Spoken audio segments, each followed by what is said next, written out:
Itũra-inĩ rĩa Thunguri ya kaunti-inĩ ya Kirinyaga, famĩlĩ ya Samuel Mũrĩithi maraire makĩgugunwo nĩ heho ũtukũ mũgima thutha wa nyũmba yao kũhobanĩrio nĩ Ituika mathaa-inĩ ma ũtukũ. Kũringana na Mũrĩithi, mĩtĩ nĩyo ĩgwĩrire nyũmba ĩno marĩ tũrũ na maigua nyũmba ĩkĩgwa na yombu ya mũtumia hamwe na tũcũkũrũ twake, ĩkĩmenyithia arĩa marĩgĩnĩtie kũrĩ na thĩna.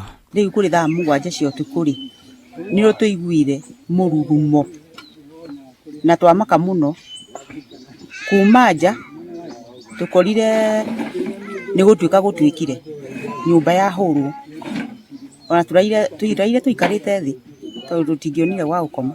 Twacoka ndaigua ta mũtĩ, twacoka twaigua ta itangi tondũ maĩ namo nĩ mokire, gatangi ke haha karingwo gaita maĩ moka nyũmba mambĩrĩria gũtũkora na kũrĩa tũkoma.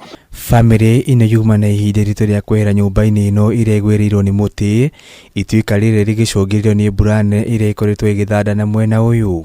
Na nĩ tũrokĩte gũkũ nĩ tondũ mamu witũ nĩ arĩkĩtie kũhurũka na tũtimũthikĩte, nĩkĩo ndĩ thĩinĩ wa gĩikaro gĩkĩ.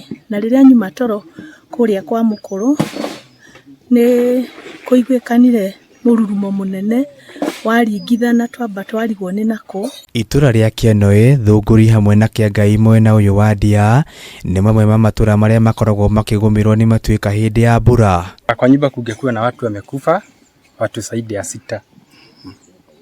Na sasa ndio tunaomba kama tunaweza saidiwa tujenge nyumba mpya. Rĩu famĩlĩ ĩno nĩ ĩkaire andũ a wendi mwega kũmateithĩrĩria kuona indo cia makiri ma mbeca nĩ ithũkangirio mũciĩ-inĩ ũyũ na gũtigwo matarĩ kĩndũ gĩa kũrĩa, o rĩrĩ maracakaya gĩkuũ kĩa ũmwe wao ũrĩa ũtarĩ ũrahurũkio.